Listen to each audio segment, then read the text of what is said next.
Hello guys दोस्तों, इस video में हम बात करने वाले हैं सीरियल गुम है किसी के प्यार में की, जिसके अपकमिंग ट्रैक में आप सभी देखने वाले हैं। ईशान को समझ में आ गया रीवा और सुरेखा का सारा नाटक। ईशान ने रीवा और सुरेखा को उनकी असली औकात दिखा दी।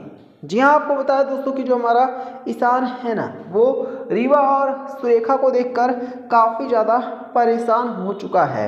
ईशान को धीरे धीरे करके ही सही, लेकिन ये समझ में आ रहा है कि जो रीवा और सुरेखा है वो मिली हुई हैं और सभी के खिलाफ चालें चल रही हैं। हालांकि ईशान ने घर वालों के सामने तो सभी के ऊपर चीखा चिल्लाया, सभी को खूब सुनाया भी, लेकिन ईशान को मन ही मन में पता है कि सभी के खिलाफ कैसे अब भोसले हाउस में चालें चली जा रही हैं। यही वजह है कि जो ईशान है ना दोस्तों, वो जहां अब सुरेखा से पूरी तरह से दूर होना चाहता है, तो वहीं रीवा से भी दूर होना चाहता है। ईशान रीवा से नफरत करने लग गया है।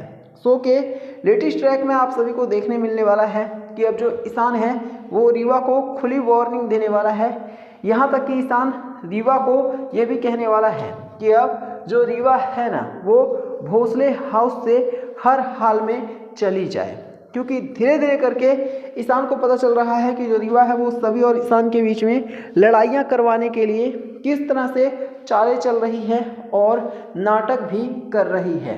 हमारा ईशान जो है दोस्तों, वो रीवा को अपनी लाइफ से निकालने की अब हर संभव कोशिश करने वाला है। यहाँ तक कि ईशान रीवा को ये भी कहने वाला है कि अगर रीवा अभी भी नहीं सुधरी तो ईशान रीवा के खिलाफ केस भी कर देगा। ये सुनने के बाद तो रीवा के पांव तले से जमीन खिसकने वाली है। जहां अभी तक आप सभी ने देखा था कि जो रीवा है वो ईशान को पाने के लिए ईशान और सभी के बीच में लड़ाइयां भी कराने को तैयार थी, लेकिन अब आप सभी देखने वाले हैं कि जो ईशान है ना दोस्तों, वो रीवा से इस हद तक नफरत करने लग गया है कि वो रीवा को घर से निकाल देगा।